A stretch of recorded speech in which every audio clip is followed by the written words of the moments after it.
So on this channel, we talk about stuff that's really important about growing, about farming. And, you know, we've talked in the past about mental health. I think that's one topic that is really important with regards to small scale farming. You know, we often talk about how to grow stuff, which in my opinion is really important. Learning how to grow your crops really well. But there's one other aspect where we rarely talk about, and I think that's really important. It's farm economics. What are the right numbers to make the farm work financially? And that's a topic where there's a lot of gray area. There's a lot of, you know, there's a lot of different circumstances, and there's a lot of different contexts. So it's really hard to say exactly what the right numbers are. You know, each farm will be different, but I know from having done this so many years and having helped so many farmers start up and set up their farms, some of the ratios, some of the guiding principles that you kind of need to have in your mindset so that you'll get there someday. So it all starts with that, knowing the right ratios. So in the past, like I was one of the first one, you know, in 2007, when, you know, I was excited about that, to talk about revenues per acreage. You know, at that time we were talking about $100,000 per acre. And, you know, in that time that was big news. And that's kind of the first guiding point ratio that came out. And then, you know, there's people before that were talking about that, but the total amount of sales per acre, in my opinion, is a really important guiding light. Okay, that kind of steers the farm into the principles that you'll follow with regards to having a tractor or not, you know, bio-intensive spacings, greenhouse. The specs of the farm are clearly understood when you have that revenue per acre. And in my opinion, the revenue per acre today should be 150. And we talked about this in the past. 150K per acre is kind of the where you want to go. It could be more, and there's a lot of growers in the past that have exploded that number. Good for them, that's great. They might be amazing growers, or they might have amazing markets where the prices for what they grow is double that of others. And so that's great, but 150K per acre, I think today still is a good benchmark to kind of go with. But, you know, we can go further than that. And we can go and talk about, yeah, but that's great, but what's the bottom line? And the bottom line that we should be working with is the ratio of 1/3, 1/3, 1/3. That, in my opinion, is the right ratio. And the ratio is 1/3 of that revenue per acre. And if you're on 2 acres, you multiply by 2. If you're on 1.5, you get it. Is 1/3 is labor. Labor is 1/3 of the operating cost of the farm. So if you have 1, 2, 3 people, it should add up to about 1/3 of the revenue generated on the farm. The other third is cost of operation. Seeds, compost, you know, bags, you know, fuel, mortgage and or depreciation on some of the things that you've bought. It's always better to get finance for what you want to do and to spread out the expense over 5 years. We can talk about that later, but that's a strategy that is really cornerstone if you want to be able to hit your ratios. Okay, so 1/3 is labor, 1/3 is cost of operation, and the other third is your profit, is your revenue, is what you make as the grower. And if that ratio is in your mind, and that's what you're aiming to do, you'll probably get there. If you're not aware of all of that, if you're not thinking about these things, you might never get there. It's like having a target is like the first step into getting somewhere. It's like having a map. And these ratios, they're not too aggressive, they're realistic, and they will secure firm, sustained economic profit for the farm for many, many, many years. And so then from there, it's really up to anyone to see if they want to grow the farm, if they want to keep it like that. But these ratios are gold, and you should remember them. There's a lot of talk today about soil ecology, about no-till, about, you know, all these aspects of farming. People are geeking out totally about that, and that's great. But remember, the bottom line of a small, organic, diversified farm is how much money you'll make at the end of the year. That's really important, because otherwise your operation might be neat, it might be great on YouTube, it might be whatever, but it needs to work out financially, and you need to have the economic literacy to understand your farm as, you know, as a business, because that's what it is. It's a business. And in small scale farming, there's obviously not room for scaling up and having, you know, a growth that's exponential. That's not the goal. But just making sure that you're making enough to sustain yourself, to sustain your family, and to have a small, profitable, durable business. I think that should be the dream of everyone. That should be like their number one aspirations.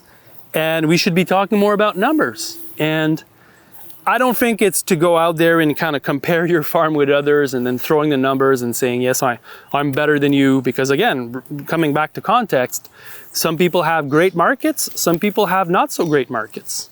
Some people are great growers, some others are average growers. It balances out. But I think these ratios are helpful. I think they help understand, you know, where you can go.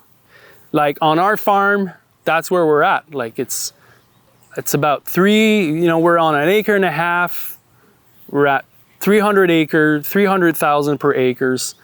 And if you split that ratios, that's pretty much our cost of operation and our net profit. And for some people that look at that from the outside, they're like, well, that's not that much profit. But, you know, consider the fact that, you know, the mortgage for the farm where we live is inside one of the third of a ratio, you know, the car or the truck, the fuel. There's a lot of expenditures that are around our lifestyle that goes into the operating cost of the farm. And I rarely talk about that because that's kind of like I don't want to get into trouble, but there's a large part of our revenue that is also cash money. Well, cash money still today is part of it, and that's worth a lot. It's, you know, it's worth probably a third more. So in the end, it works out. It works out to have the payments paid on, you know, anything that was financed, tools, greenhouses, you know, the mortgage on the farm.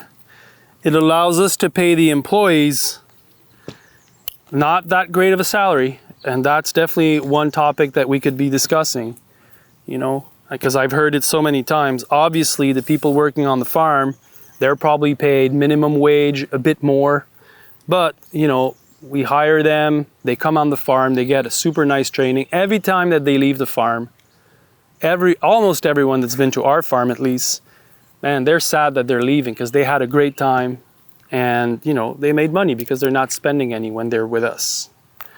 So I'm pretty aware that our economic model wouldn't work if we needed to pay really good salaries to everyone. But yeah, that's life, you know. A lot of the businesses out there, if they can pay great salaries for people, good for them. I don't know what they're doing, but, you know, we're growing veggies for the community, and we're working really hard to get there.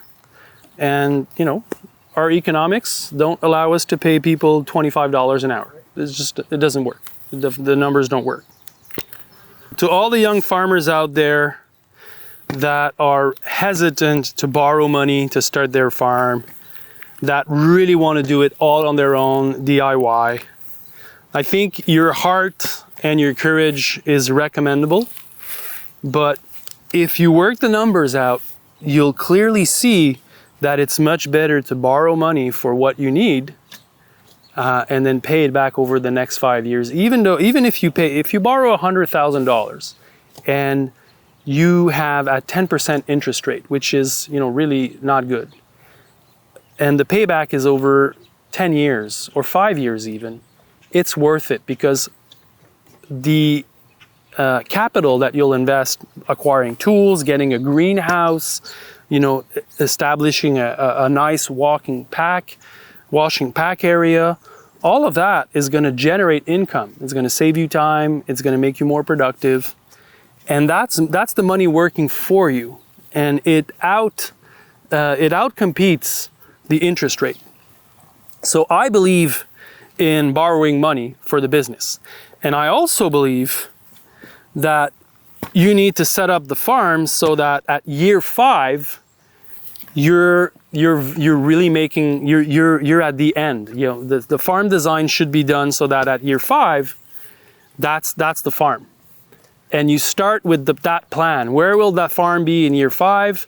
Then you get the equipment and you set up the infrastructure, perhaps over 2 or 3 years, but you have the end planned in mind. And that's really important, because that's going to avoid you know, getting too small of a cold room the first few years, because you didn't think that you would get somewhere else, but you will. And the ratios that we talk about, it's at year 5 that they should get there. Not at year 1, not at year 2. Year 1, if you don't lose money, that's great. Year 2, if you break even, that's great. Year 3, you should be making a profit. Year 4, you should be making more. Year 5, you should be hitting these ratios. But, you know, doing it all on yourself, taking all your cash money to buy everything, it's not good economic insights. You should keep some of your cash, borrow some of it, have a clear, precise picture of the farm that you're building, and you should have the ratios that we talked about in your mind. These should be somewhat your goals. And also, you should have, you know, proper budgeting. You should register your sales. You should know where you're at on a weekly or on a monthly basis. You should have sales and revenues in check all the time. You should have somewhat of a clear picture of your financial as you're farming. Otherwise, it's just, you know, I've seen it so many times. Growers that are dedicated, they're farming full on, you know, they're putting everything they have on the farm. They go to market, they load up in the morning, they sell out. It's happening. They're always on a rush. Things are booming, so they're buying, they're purchasing, they're not thinking about what they're doing with the credit card.